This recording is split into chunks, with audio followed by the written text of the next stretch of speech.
सो hi friends, मेरा नाम है विनय कुमार देवांगन और आप देख रहे हैं हमारा चैनल देवांगन कॉमर्स अकेडमी। तो दोस्तों, आज का हमारा टॉपिक है अंश। ठीक है, अंश जिसे अपन शेयर भी बोलते हैं इंग्लिश में। ठीक है, अब अंश क्या होता है? किसी भी चीज का भाग या हिस्सा ही हम क्या बोलते हैं, उसको अंश बोलते हैं। क्योंकि हम यहाँ अंश पूंजी पढ़ेंगे। ठीक है, तो अंश पूंजी का मतलब होता है किसी भी कंपनी का जो पूंजी होता है उसका छोटा छोटा भाग या हिस्सा, उसी को हम बोलते हैं अंश पूंजी। ठीक है, अंश भी दो प्रकार के होते हैं। पहला आपको होता है पूर्वाधिकार अंश और दूसरा होता है आपका समता अंश। तो सबसे पहले पूर्वाधिकार अंश को समझ लेते हैं। ठीक है, पूर्व नाम से पता चल रहा है पूर्वाधिकार मतलब कि पहले अधिकारी। ठीक है, तो जिन अंशों पर लाभांश की भुगतान की और पूंजी की भुगतान की प्राथमिकता पहले होती है, मतलब प्राथमिकता होती है, तो उसी को बोलते हैं पूर्वाधिकार अंश। अब दूसरा होता है समता अंश। ठीक है, समता अंश क्या होते हैं ना, कंपनी के रियल स्वामी होते हैं। ठीक है, मतलब कि जब पूर्वाधिकार अंशों को लाभांश दे दिया जाता है, उसके बाद यदि कुछ लाभ बच रहा है कंपनी का, तो वो सब जो लाभ है वो किनको मिलता है? समतांशधारियों को। ठीक है, यही कंपनी के क्या होते हैं? असली स्वामी होते हैं। असल में अंश कितने प्रकार के होते हैं? दो प्रकार के। एक तो होता है आपका पूर्वाधिकार अंश, दूसरा होता है आपका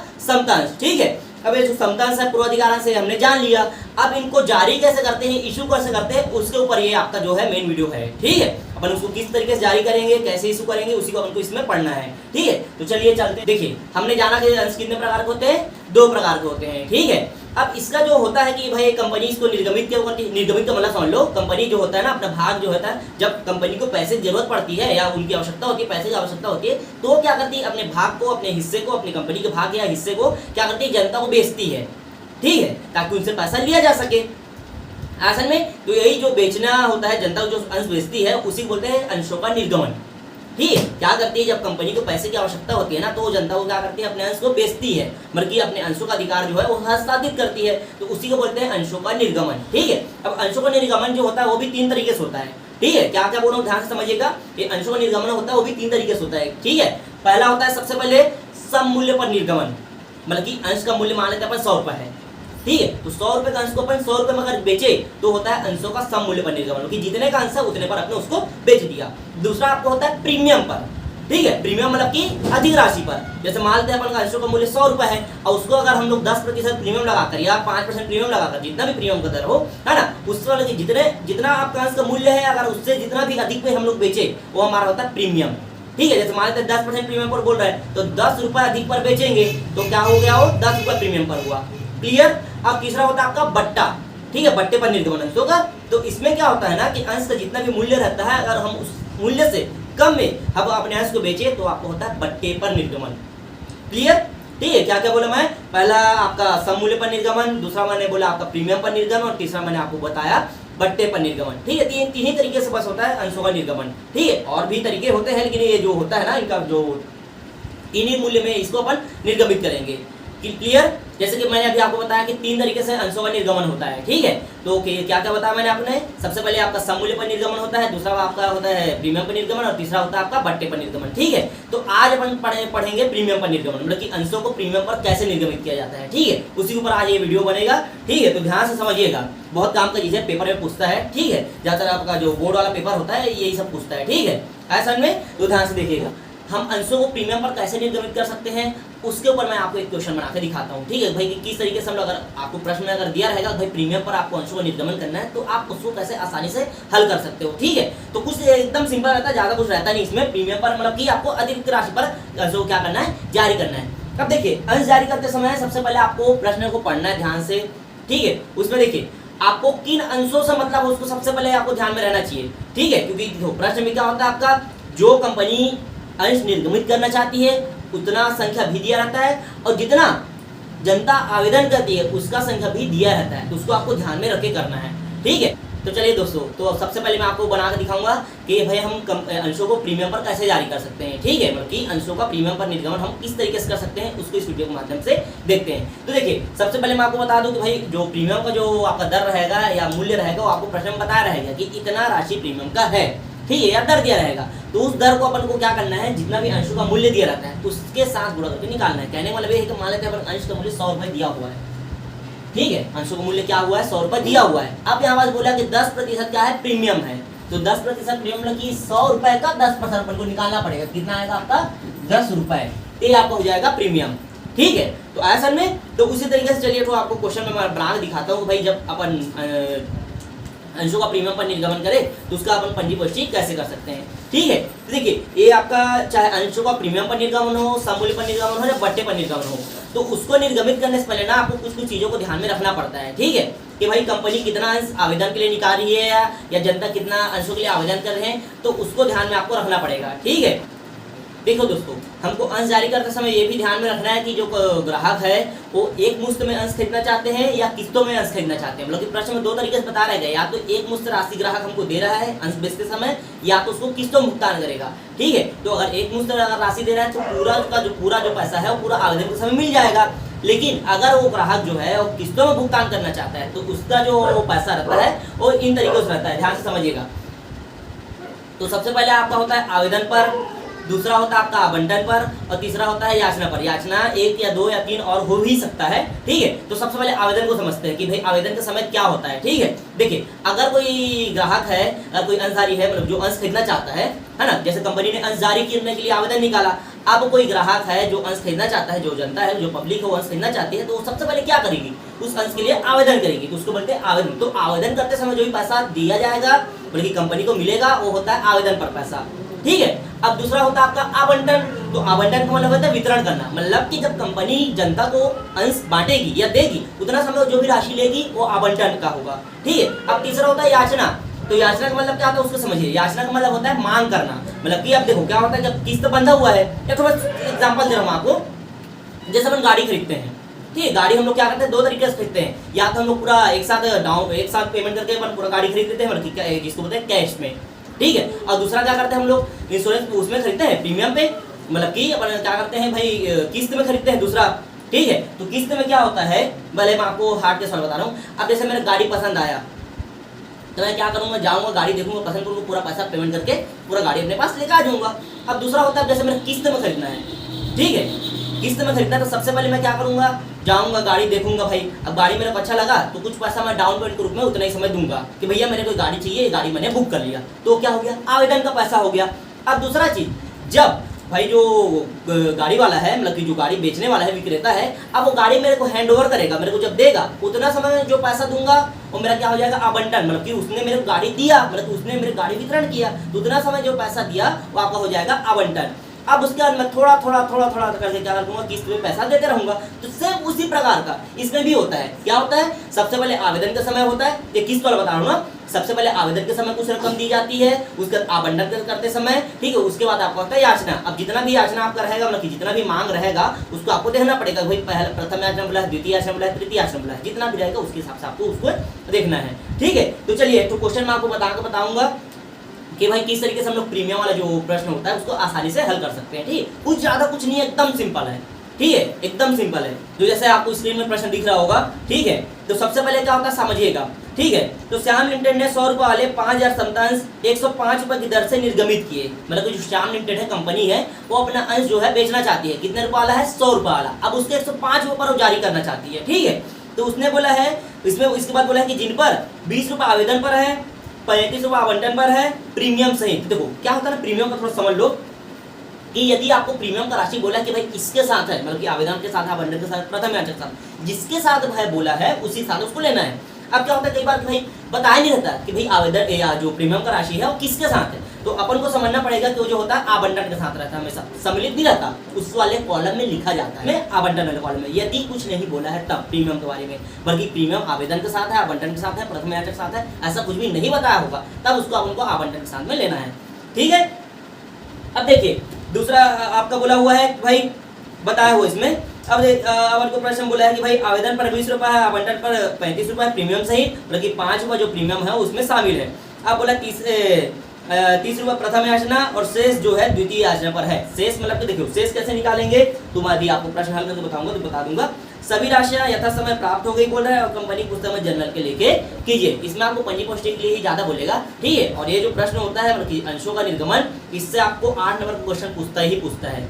ठीक है, बोर्ड जो होता है 12वीं का बोर्ड पेपर, उसमें आपको 8 नंबर के क्वेश्चन पूछेगा, कभी कभी 6 नंबर का भी देता है। ठीक है, मतलब कि इंपॉर्टेंट क्वेश्चन है ये, इसको आपको तैयारी करना ही करना है। ठीक है, तो देखिए सबसे पहले अपन क्या करेंगे ना, यहाँ पहले वर्किंग नोट कर लेंगे। ठीक है, उससे पहले भी पंजी पोस्टिंग कॉलम खरीदते हैं।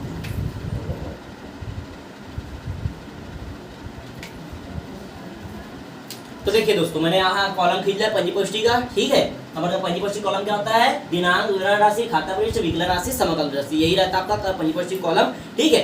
जैसे कभी मैंने आपको प्रश्न पढ़ के बताया, तो देखिए अगर आपको एक मुश्त दिया है तो उसमें कोई कैलकुलेशन करने की जरूरत नहीं है। अब हम लोग, चूंकि मैं आपको बता रहा हूँ किस्त वाला, ठीक है, तो किस्त में ना क्या कर लो, सबसे पहले आप कैलकुलेशन कर लो। क्या चीज का कैलकुलेशन कर लो? पहले आवेदन का कितना रुपया भर रहा है, आवंटन का कितना रुपया भर रहा है, प्रथम याचना का, द्वितीय याचना का जितना रुपया भर रहा है उसको सबसे पहले यहाँ कैलकुलेट करके देख लो। इससे क्या होता है? प्रश्न बनाने में आसानी होता है, ठीक है। तो देखिए सबसे पहले आपको बताया हुआ इसमें कि भाई जो अंशों की संख्या कितनी है? 5000 समतांश है, क्योंकि उनकी संख्या है अंशों की, ठीक है। तो सबसे पहले आपका आवेदन होता है, ठीक है। इसका भी स्टेप होता है भाई, ध्यान रखिएगा, इसका भी क्या होता है? स्टेप होता है। मतलब पहले आवेदन होता है, फिर आवंटन होता है, फिर प्रथम याचना आता है, फिर द्वितीय याचना आता है, ठीक है। इसमें स्टेप का आप ऊपर नीचे नहीं कर सकते, मतलब कि पहले आवंटन नहीं कर सकते, बाद में आवेदन नहीं कर सकते, आपको उसके हिसाब से चलना पड़ेगा। पहले आवेदन, फिर आवंटन, फिर प्रथम याचना, फिर द्वितीय याचना, क्लियर, ठीक है। तो सबसे पहले लेते हैं अपन आवेदन का। तो इसमें आपको बताया हुआ 5000 अंश है भाई, टोटल कितना है आपका? 5000 अंश, ठीक है। अब आवेदन का मूल्य यहाँ पर दिया हुआ है आपको 20 रुपए। आवेदन का मूल्य कितना दिया हुआ है? 20 रुपए।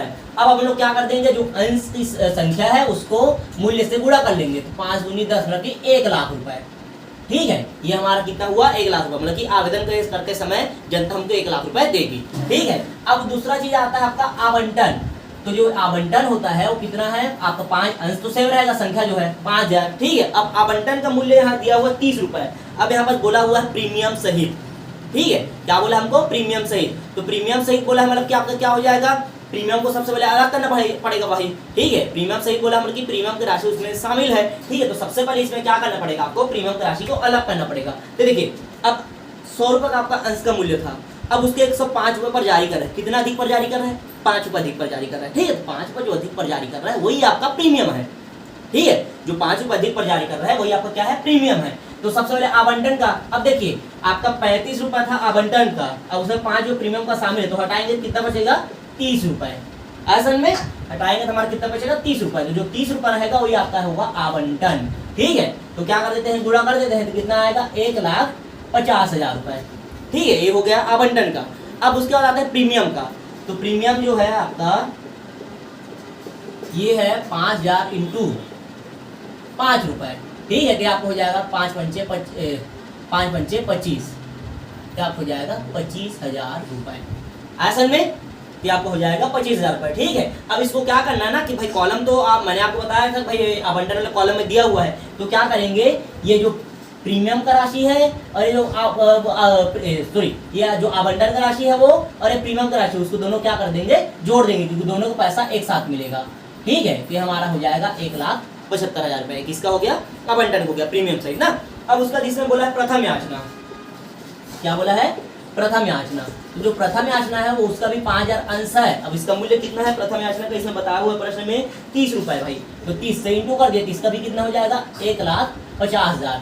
अब यहाँ पर प्रश्न में बोला था कि भाई शेष जो राशि बच जाएगा उसको अपन अंतिम याचना में बोला है। तो शेष कितना बचेगा देख लेते हैं। देखिए 20 रुपए आपका आवेदन का हो गया, ठीक है। 30 रुपए आपका हो गया आवंटन का, प्रीमियम का तो अलग ही है, ठीक है। और 30 रुपए आपका हो गया प्रथम याचना, मतलब कि 30 और 30 60, 60 और 20 आपका हो गया 80, मतलब कि 20 रुपए अभी भी बचा है। तो जो 20 रुपए बचा है वो आपका क्या हो जाएगा? द्वितीय व अंतिम याचना, ठीक है। द्वितीय व अंतिम याचना, ठीक है। ये आपको हो जाएगा 5000 इंटू ये आपका 20 रुपए, जो शेष बचा था वो ना, ये आपका हो जाएगा इंटू करेंगे तो 1 लाख रुपए। तो इस तरीके से हम लोग क्या कर सकते हैं? गणना कर सकते हैं। इस गणना को कर लोगे तो आपको पंजीपुष्टि करने में आसानी होगा। अब पंजीपुष्टि भी कोई बहुत बड़ा चीज नहीं है, बहुत ही सरल है, आप उसको सिंपल तरीके से उसको कर सकते हो, ठीक है। असल में कि गणना आपको आया होगा समझ में। तो चलिए चालू करते हैं। तो देखिए क्या होता है ना, स्टेप में आपको समझिएगा, आवेदन का पैसा जो होता है ना पहले मिलता है। पहले क्या होता है? पब्लिक पहले आवेदन करती है, तो आवेदन करते समय कुछ राशि देती है, तो सबसे पहले आवेदन का पैसा मिलता है, ठीक है। उसका जो भी आवेदन का पैसा मिला रहता है उसको हम लोग को क्या करना पड़ता है? पूंजी खाते में हस्तांतरित करना पड़ता है, क्लियर, ठीक है। तो इसके लिए सबसे पहले आपका एंट्री होता है, समझिएगा, बैंक खाता विकलन, क्योंकि पैसा मिलेगा यानी बैंक खाता विकलन। अबे बैंक खाता विकलन क्यों? क्योंकि जो कंपनी होती है वो अपने पूरे ट्रांजेक्शन बैंक से ही करती है, ऐसा मान के चलते हैं अपन, ठीक है। तो बैंक खाता विकलन। अब किससे? अंश। अब इसमें देखिए, इसमें आपको ध्यान में रखना पड़ेगा कि समतांश बोला है, पूर्वाधिकार अंश बोला है। क्योंकि इस प्रश्न में समतांश बोला है तो समतांश पूंजी लिखेंगे, लेकिन समतांश आवेदन खाता से, ठीक है। और बाय द वे आपको पूर्वाधिकार अंश बोलता है तो पूर्वाधिकार अंश बोलते हैं, ठीक है। तो सबसे पहले इसमें आपको हो जाएगा बैंक खाता विकलन और समता अंश, क्षमता अंश आवेदन खाता से। ठीक है, क्या होता है क्षमता अंश आवेदन खाता, मतलब कि आवेदन के रूप में हमको पैसा मिल रहा है। ठीक है, क्या आपका हो जाएगा 1 लाख रुपए है आवेदन का, तो 1 लाख रुपए हमने डाल दिया भाई आवेदन का। अब इसका नरेशन अपन लिख देंगे भाई आवेदन की राशि प्राप्त होने पर, आवेदन की राशि प्राप्त होने पर, या असल में आवेदन की राशि प्राप्त होने पर। ठीक है, अब प्रत्येक का 2 एंट्री होगा, मतलब कि आवेदन का भी, आवंटन का भी, प्रथम याचना का भी और द्वितीय याचना का भी। ठीक है, अब दूसरा आपका होता है क्षमता अंश आवेदन खाता विकलन। ठीक है, क्षमता अंश पूंजी खाता से। ठीक है, क्या हुआ, क्षमता अंश आवेदन खाता विकलन, क्षमता अंश पूंजी खाता से। ठीक है, कितना 1 लाख रुपए और ये 1 लाख रुपए। ठीक है, ये आपको हो जाएगा आवेदन की राशि, आवेदन की राशि पूंजी खाता में हस्तांतरित करने पर। ठीक है, क्या होगा, हस्तांतरित करने पर। तो कुछ इस तरीके से आप क्या कर सकते हो, पंजी पुष्टि कर सकते हो। ठीक है, इस तरीके से आप क्या कर सकते हो, पंजी पुष्टि कर सकते हो। इसने मैंने पहले आवेदन का किया है, अभी आवंटन का भी करना है, प्रथम याचना भी करना है, द्वितीय याचना भी करना है। जितना आपको दिया रहेगा सबको आपको पंजी पुष्टि करना है। ठीक है, तो देखिए अब इसमें आपको दूसरा तीसरा एंट्री कर लेते हैं। तो तीसरा एंट्री जो होता है आवंटन का होता है। आवंटन मतलब कि जब अपन जो अंश है उसको अपन वितरित करेंगे उतना समय जो भी राशि मिलेगा वो। तो देखिए ध्यान से सुनेंगे, मैं क्या बोल रहा हूँ।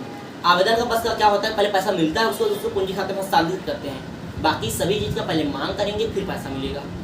क्लियर, मतलब कि एक देय तिथि आता है उस समय पैसा मिलता है, उसके बाद उसको क्या करते हैं अपन का पैसा, मतलब पहले देय तिथि आता है उसके बाद उसका पैसा मिलता है। ठीक है, तो पहले देय तिथि का मतलब कि प्राप्य होने का, उसका तो उसका प्राप्त होने का। ठीक है, इसका आवेदन का बस पहले पैसा मिलेगा फिर उसको पूंजी खाते में डालेंगे, अब बाकी सभी का पहले मांग करेंगे फिर पैसा मिलेगा। ठीक है, देखो आपको कल बता रहा हूँ आवंटन का। देखो आवंटन में क्या होगा, पहले मांग करेंगे। ठीक है, तो मांग करेंगे मतलब कि आपको हो जाएगा क्षमता अंश आवंटन खाता विकलन। ठीक है, किससे, क्षमता अंश पूंजी खाता से। अब जो प्रीमियम है उसका भी एंट्री हमको ये आवंटन वाले कॉलम में ही करना है। ठीक है, ये आप हो जाएगा प्रतिभूति प्रीमियम खाता से, जो मतलब कि प्रीमियम के रूप में अतिरिक्त राशि मिल रहा है हमारा लाभ, और इसको क्या करते हैं समाकलन। ठीक है, तो देखिए इसमें आपका आवंटन का राशि कितना है 1,50,000। ठीक है, प्रीमियम का राशि कितना है 25,000 सॉरी 25,000। तो टोटल हमारा कितना हो गया 1,75,000, मतलब कि 1,75,000 हमको प्रीमियम सहित हमको मिलेगा। ठीक है, इसको लिख लेते हैं आवंटन की राशि प्राप्त होने पर। इसको प्राप्त नहीं बोलते भाई, रिसीव नहीं है भाई ना, रिसीव नहीं हुआ है, प्राप्त नहीं हुआ, इसको लिखते हैं प्राप्य। ठीक है, मतलब मिलने वाला ड्यू है। ठीक है, अब चौथा एंट्री तो पैसा मिलने का भाई, मतलब कि देय तिथि आ गया उसका। अच्छा हाँ, इसमें और चीज ध्यान रखिएगा, अगर दिनांक दिया रहेगा तो दिनांक के हिसाब से चलेगा। इसमें दिनांक नहीं दिया तो मैं आपको पहला दूसरा करके नंबर डाल रहा हूँ। ठीक है, तो देखिए अब क्या होगा, देय तिथि आएगा भाई, तो देय तिथि आएगा तो सॉरी देय तिथि का हो गया, अब पैसा मिलेगा तो पैसा मिलेगा तो पैसा मिलेगा भी एंट्री करेंगे। ठीक है, तो क्या होगा आपका बैंक खाता विकलन। ठीक है, बैंक खाता विकलन किससे, आपका क्षमता अंश आवंटन खाता से। ठीक है, क्षमता अंश आवंटन खाता से कितना राशि मिलेगा बैंक से अपन को 1,75,000 रुपए, 1,75,000 रुपए, ये 75 है जी। ठीक है, 1,75,000 रुपए मिलेगा। ठीक है, प्रीमियम सहित राशि को मिल रहा है। प्रीमियम को ध्यान रखिएगा, आपको केवल जो प्राप्य होने वाला है उसी बस में दर्शाना पड़ेगा, बैंक वाले एंट्री में आपको नहीं दर्शाना पड़ेगा, पूरा राशि आपको मिलेगा। ठीक है, है क्लियर। उसी प्रकार से ये आपका दर्शन ले लेते हैं, आवंटन की राशि प्राप्त होने पर, ये ऐसे। ठीक है, क्या होगा, आवंटन की राशि प्राप्त होने पर। सेम टू सेम आपको आगे भी एंट्री करना है। प्रथम याचना का भी मैं आपको करके बताता हूँ, द्वितीय याचना आप लोग करके देखिएगा। ठीक है, तो प्रथम याचना का भी वैसे रहता है, पहले क्या होगा, पहले मांग करेंगे उसके बाद पैसा मिलेगा। तो पांचवा एंट्री ठीक है, तो पहले मांग कर लेते हैं। तो समता अंश प्रथम याचना खाता विकलन, ठीक है, समता अंश पूंजी खाता से, ठीक है। इसका अमाउंट कितना है? प्रथम याचना का 1,50,000, 1,50,000, 1,50,000, ठीक है। इसका आपको हो जाएगा नरेशन। प्रथम याचना की राशि, प्रथम याचना की राशि प्राप्त होने पर, ठीक है, प्रथम याचना की राशि जो है प्राप्त होने पर, ठीक है। अब आते हैं छठवां। तो छठवां में आपको क्या होगा? पैसा मिलेगा। पहला हमारा क्या हो गया? प्रथम याचना की जो डेट थी है, मतलब पैसा मिलने वाला जो दिन है वो आ गया, प्राप्त वाला, है ना। अब उसका क्या होगा? उसका पैसा मिलेगा। तो पैसा मिलेगा, क्या होगा? बैंक खाता विकलन, ठीक है, समता अंश पूंजी, सॉरी, समता अंश प्रथम याचना खाता से, ये इस तरीके से इसको लिखेंगे, ठीक है। समता अंश प्रथम याचना खाता से कितना आपका? 1,50,000, 1,50,000, ठीक है। इसका भी अपन नरेशन ले लेते हैं। प्रथम याचना की राशि प्राप्त होने पर, प्रथम याचना की राशि प्राप्त होने पर, ठीक है, प्रथम याचना की राशि प्राप्त होने पर। ये आगे भी इसका और एंट्री होगा, दो एंट्री, मतलब कि द्वितीय याचना का, ठीक है। सेम टू सेम उसका भी क्या करेंगे? पहले मांग करने का करेंगे, उसके बाद उसका पैसा मिलने करेंगे। ये क्या कौन सा था कि जब भाई अपन किस्त में पैसा मिलना है, ये वो वाला कंडीशन का था, ठीक है। बाय द वे एक मुश्त वाला रहेगा, उसमें अगर प्रीमियम लिखा रहेगा तो उसका कुछ नहीं करना है, उसका आपको 2 एंट्री करना है, ये जो आपका है आवेदन वाला, बस, ठीक है। और जो प्रीमियम का एंट्री रहेगा उसके साथ होगा, क्लियर। बल्कि आपको जब किस्त वाला करना रहेगा तो पूरा करना है, और केवल एक मुश्त वाला रहेगा तो उसमें केवल आवेदन में आपका काम चल जाएगा, क्लियर, ठीक है। तो इस तरीके से आप प्रीमियम वाला क्वेश्चन आराम से बना सकते हैं, ठीक है। तो नेक्स्ट वाला जो वीडियो रहेगा आपका बट्टे के ऊपर रहेगा, तो उसको भी आप देख लीजिएगा। यदि आपको हमारा वीडियो पसंद आता है तो हमारे चैनल को आज ही सब्सक्राइब कीजिए, ठीक है, लाइक कीजिए, शेयर कीजिए, कमेंट कीजिए। धन्यवाद।